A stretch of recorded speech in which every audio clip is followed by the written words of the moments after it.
Hey everybody, welcome back. This is Coach Bree with Power of Five. Thanks for joining us again for another week. We're excited to be back. This week we're going to talk about decision making. Okay, so the question of the day is, what decisions have you had to make that are really, really important for your life recently?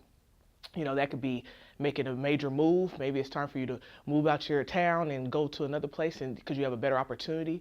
Maybe it's a job opportunity that has come up for you. Even for my young adults, it's time to make a decision about college. So what is something that has been a challenge for you and something that's been tough that you have to make a major decision on that really can affect your life?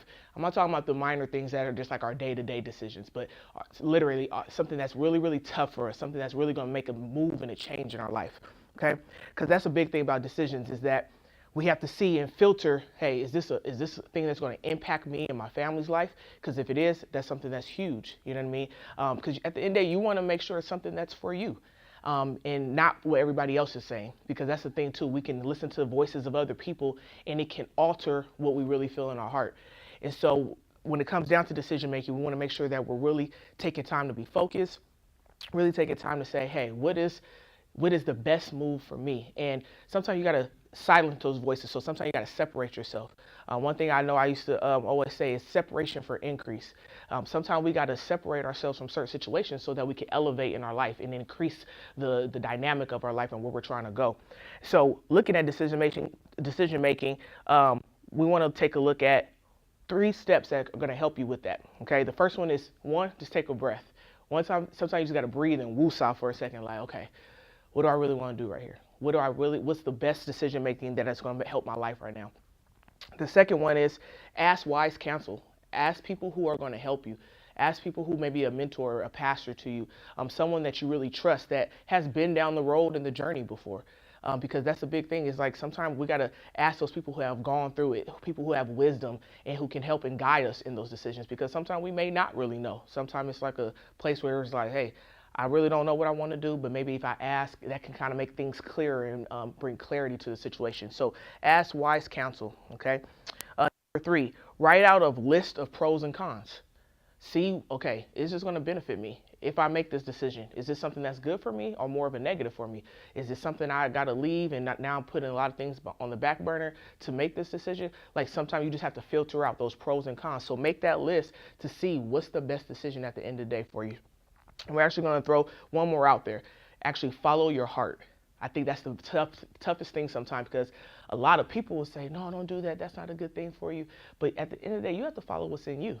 What is it that you really want to do? What's the end of the day? What's going to make you happy at the end of the day? Because that's the most important thing.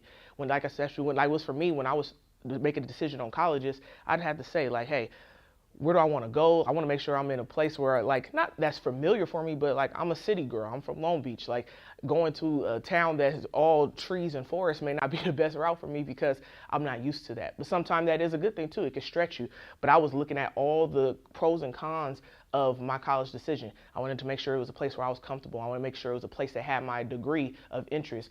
I had to make sure that it had basketball because that was my thing. I wanted to be recruited for basketball. So I had to make sure it was going to filter all those things and to make it the best decision for my life. So that's the thing too. Always follow your heart.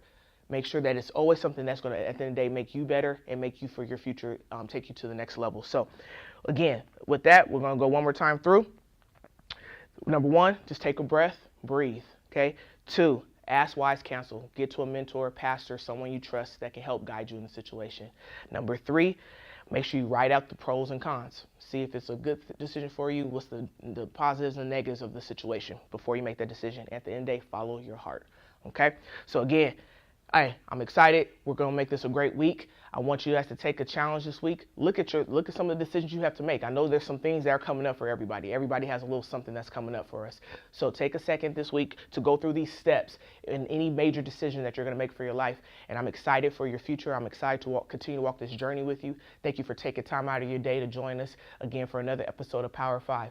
Make sure you follow me on social media to stay up to date. All right. Love you guys. Be blessed.